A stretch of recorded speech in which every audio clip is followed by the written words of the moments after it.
안녕하십니까. 한국통신소비자보호센터입니다. 이번 시간에는 통신비를 줄이는 방법에 대해서 여러분들께 안내를 드리려고 합니다.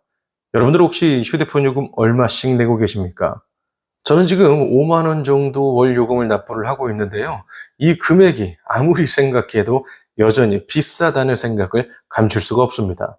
그래서 궁금해요. 여러분들은 얼마의 통신비를 내고 있고 지금 납부하고 있는 그 통신비가 괜찮다 이렇게 생각을 하고 계신지가 궁금합니다. 보편적으로 통신비에 대한 것을 이렇게 집중적으로 생각을 하고 있지 않을 당시에는 월 요금이 10만 원씩은 기본적으로 나갔던 기억이 있습니다. 4G나 5G가 아니어도 그 예전을 떠올려 보면 비슷했던 기억을 갖고 있습니다. 예전에 우리 어땠습니까? 그냥 폴더폰 쓰고 있었잖아요. 그 폴더폰을 쓰고 있는데도 월 요금 10만 원씩은 납부를 했던 기억을 갖고 있다는 말입니다. 그때는 전화통화만 해도 요금이 카운팅 되곤 했었어요. 그래서 월마다 정해진 통신비, 다시 말하면 전화를 걸 수 있는 시간이 정해져 있었습니다. 200분짜리, 300분짜리 혹은 무제한. 그리고 여러분들 중에 기억하실지는 모르겠지만 커플 요금제도 분명히 존재를 하고 있었죠. 그 당시 연애를 하게 되면 상대적으로 전화 통화를 하는 횟수나 시간이 더 많아질 수밖에 없었는데요. 그렇게 누군가와 지정해서 동일한 통신사를 쓰고 있을 때는 커플 요금제를 통해서 비교적 저렴한 요금을 납부를 했던 기억을 갖고 있습니다. 자, 그런 기억을 우리가 기반해서 지금을 한번 놓고 생각을 해보자는 것이죠. 4G LTE를 쓸 때, 그 전에 3G를 쓸 때, 그리고 지금 5G를 쓰고 있을 때 우리들이 납부하는 요금 중에서 상향 평준화됐던 그 금액은 대부분 10만 원 정도로 여러분들 기억하고 있을 겁니다. 물론 LTE 같은 경우에는 당시 7만 9천 원짜리 요금제, 69 요금제 이런 것도 존재를 하고 있었죠. 하지만 단통법 이후에 5G가 자리를 잡으면서 일반적으로 우리가 생각하는 것들은 10만 원 정도였습니다. 그래놓고 누군가는 얘기를 해요. 그 10만 원 요금제 안에 넷플릭스나 티빙이나 일부 OTT를 볼 수 있는 옵션도 들어가 있고 스마트워치나 태블릿 혹은 멤버십을 통한 여러 혜택을 받을 수가 있다. 이렇게 주장을 하고 있죠. 네, 단편적으로 그 내용만 놓고 보면 모든 것을 이용을 하고 있는 사람들이라면 그 요금제를 쓰고 있는 게 합당하다 이렇게 여겨질 수도 있겠습니다. 저는 이 부분만큼은 고무적이라고 생각을 하고 있는데요. 이 내용들을 가만히 이렇게 두고 들여다보게 되면 옵션이잖아요. 선택사항입니다. 그런데 이 선택사항들을 정말 잘 이용하고 있는 분들 같은 경우에는 따로 불만이 나타날 이유가 없다고 생각합니다. 하지만 제가 집중하는 것은 뭐예요? 정말 그런 것들을 쓰고 있지 않은 분들도 많잖아요. 그런 분들에게는 단순하게 보면 선택사항인데, 그렇죠? 그럼에도 불구하고 납부하는 요금은 계속해서 비싸게 내야 한다는 사실에 우리가 집중해 볼 필요가 있다고 생각을 합니다. 비교를 한번 해보면 좋을 것 같다는 생각이 드는데 외국의 사례는 어떨 것 같습니까? 그리고 우리나라에 현재 많이들 쓰고 계신데 알뜰폰은 어떤가요? 제가 이 영상을 준비하기 이전에 홈페이지에 들어가서 데이터 자체를 많이 쓰고 있는 분들을 기준해서 적합한 요금제를 갖다 놓고 비교를 한번 해봤습니다. 일반적으로 알뜰폰을 운영하고 있는 통신사를 기준으로 했을 때 25,000원, 26,000원 이 정도면 데이터를 무제한으로 편하게 쓸 수 있다는 사실을 확인했습니다. 그런데 우리 통신 3사는 어떻습니까? 일반적으로 나가는 금액이 6만 원 후반 혹은 7만 원 중반 이 정도는 돼야지 2만 원대로 나와 있는 알뜰폰 통신사의 요금제와 비슷한 옵션을 제공해주고 있었습니다. 아무리 알뜰폰이 좋다고 해도 많은 사람들이 통신 3사를 여전히 쓰고 있다는 사실은 변함이 없을 겁니다. 그렇다면 실제 통신비 인하에 주도적인 역할을 하는 주체는 바로 이동통신 3사가 될 테고요.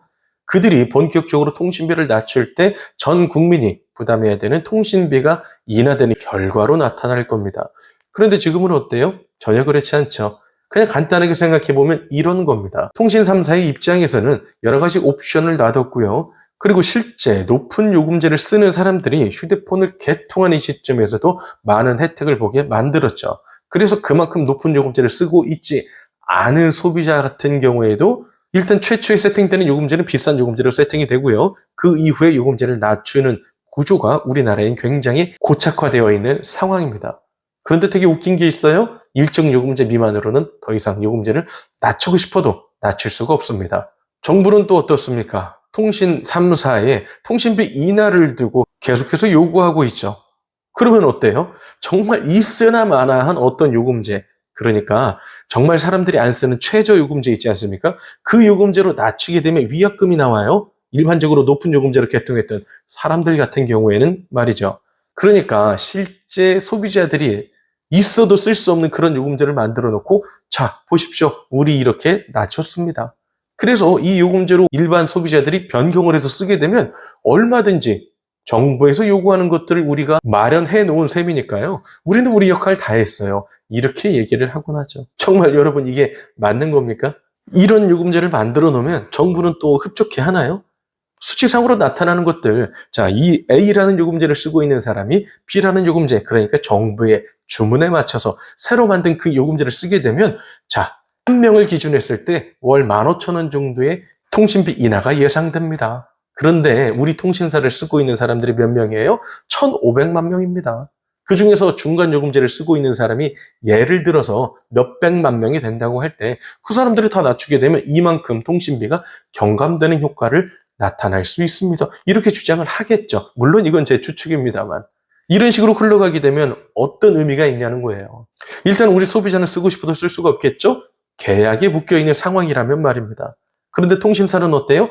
만들기 싫지만 어찌됐건 만들어 놨어요. 그런데 그 요금제 혜택이 어떨까요? 5G 쓸 수 있을까요? 그러면 그 요금제를 쓰는 사람들, 어떤 사람들이 쓸 수 있을까요? 데이터를 정말 안 쓰는 분들, 그러니까 전화를 위주로 쓰시는 분들. 여러분들 지금 2026년입니다. 데이터를 안 쓰는 국민들이 물론 있기야 있겠죠. 하지만 얼마나 있겠습니까? 데이터를 조금이라도 쓰는 사람들이라면 불편해서 쓸 수 없는 정도의 요금제를 만들어 놓고 정부의 주장에 발맞춰서 우리는 이런 호응을 하고 있습니다. 그렇게 주장하고 있는 건 아닌지 저는 걱정이 됩니다. 하지만 제가 지금 이 영상을 준비한 것에는 어느 정도 의미가 있어야겠죠. 지금 정부의 주장 혹은 통신사의 이런 대응, 이 점에 대해서는 제가 더 이상 언급할 거리도 없을 것 같고요. 제가 지금 주목하고 여러분들께 설명드리고 싶은 것은 여러분들 개개인의 통신비를 놓고 제가 한번 컨설팅을 해드리면 어떨까, 이런 생각을 해봅니다. 그런데 조심해야 할 건 있어요. 저뿐만이 아니고 아마 많은 사람들이 여러분들의 통신비를 놓고 컨설팅을 해준다, 이렇게 주장을 할 겁니다. 비단 이뿐만이 아니죠. 보험료에 대한 것도 컨설팅을 해주겠다는 어떤 회사가 있을 수도 있고 개인이 있을 수도 있겠죠. 그런데 그들의 목적은 무엇입니까? 정말 여러분들의 통신비를 낮추는 것에 목적이 있을까요? 혹은 여러분들의 보험료를 낮추는 것에 목적이 있을까요? 결국은 뚜껑을 이렇게 열어서 들여다보게 되면 영업이 꼭 들어가 있습니다. 결국은 영업이에요. 이를테면 이런 겁니다. 지금 우리 고객님이 월 요금 5만 원씩 쓰고 있는데요. 새로운 휴대폰으로 제가 개통을 해드려도 5만 원 똑같이 나갑니다. 자, 이제부터는 선택사항이에요. 지금 나가는 돈 5만 원에 맞춰서 제가 소개해드리는 이 기계를 쓰시겠습니까? 이 기계요? 정말 빠르고요. 신제품입니다. 마음에 들 수밖에 없어요. 만약에 이게 마음에 안 들어요? 네, 그러면 조금 더 낮춰보겠습니다. 월요금 4만 원으로 세팅하고 새로운 기계를 드리겠습니다. 어떻습니까? 이런 식으로 접근하는 분들이 대부분이라는 것이죠. 보험료 마찬가지일 겁니다. 그래서 누군가는 제가 이렇게 영상을 준비해서 여러분들께 설명을 드리고 이와 같은 시스템을 한번 만들어 볼까라는 제 활동에 대해 저 사람도 영업 아니야? 이렇게 생각하시는 것이 일반적일 거라고 생각합니다. 하지만 우리 한국통신소비자보호센터는 실제 우리 소비자 여러분들의 권리를 지켜드리고 이와 같은 통신비를 직접적으로 줄여드리는 것에 대한 의미를 갖고 있는 비영리 단체입니다. 소비자 여러분들에게 어떤 대가를 바라지도 않을 거고요. 그렇기 때문에 우리 소비자 여러분들을 기준해서 통신비를 직접적으로 낮출 수 있는 컨설팅을 할 수 있지 않을까 하는 기대를 갖고 있습니다. 그래서 이와 같은 내용을 두고 지금 하나씩 따져보고 있어요. 이 내용이 어느 정도 자리를 잡게 되면 본격적으로 우리 소비자 여러분들의 통신비를 낮춰드릴 수 있는 1:1 컨설팅을 저희가 제공을 드리도록 하겠습니다. 제가 지금 언급하는 이와 같은 내용들은 구체적인 시스템을 우리 단체에 정착시키는 것에 대한 가능성을 두고 여러분들께 설명을 드리는 것이지만 한 분 한 분 얼마든지 괜찮습니다. 여러분들의 통신비가 많이 나간다. 하지만 영업적인 어떤 상담을 받고 싶지는 않다. 순수하게 통신비에 집중해서 금액을 한번 낮춰보고 싶다. 이런 생각이 드신다면 저희 센터로 연락 주십시오. 하나씩 따져봐서 안내 드리도록 하겠습니다. 지난번에 한번 이런 시간을 가진 적이 있어요. 과연 여러분들이 통신사에서 제공하는 단말기를 기준으로 해서 개통을 하는 것이 유리한지, 아니면 자급제를 활용해서 개통하는 것이 유리한지를 놓고도 한번 따져본 적이 있습니다. 이와 같은 내용들은 당시에도 설명드렸지만 상황에 따라 달라요. 여러분들의 소비 패턴에 따라 다릅니다. 여러분들이 갖고 있는 결합 상품에 따라서도 다를 수가 있고요. 실제 여러분들이 이용하는 OTT나 혹은 부수적인 멤버십과 관련된 것들도 따져볼 필요가 있습니다. 그렇기 때문에 단편적인 면을 놓고 이거다 저거다 이렇게 구분지어서 설명드리기는 다소 어려워요. 하지만 통신비 자체를 줄이는 것은 제가 봤을 때는 엄청 어려운 일은 아니라고 생각합니다. 왜냐하면 이거는 개통하는 일이 아니잖아요. 단순하게 여러분들의 소비 패턴 파악하고 그에 맞는 요금제를 추천만 드려도 얼마든지 여러분들의 통신비를 줄일 수 있다는 생각을 갖고 있습니다. 그러니까 여러분들 지금부터 언제든지 좋습니다. 혹시라도 여러분들의 휴대폰 통신비가 지금 비싼 것 같습니까? 과소비가 요즘 좀 고민인가요? 어떻게 보면 그럴 수밖에 없겠죠. 우리 서민경제 쉽지 않은 적이 없습니다. 통신비 줄이면 줄일수록 좋은 것이죠. 그러니까 여러분들 고민해 보시고 혹시라도 한번 줄여볼까 이런 생각이 드신다면 저희 센터로 언제든 편하게 연락 주시면 되겠습니다. 이롭고 건강한 소비자 단체가 되도록 열심히 노력하겠습니다. 오늘도 영상 봐주셔서 감사합니다. 지금까지 한국통신소비자 보호센터였습니다. 감사합니다.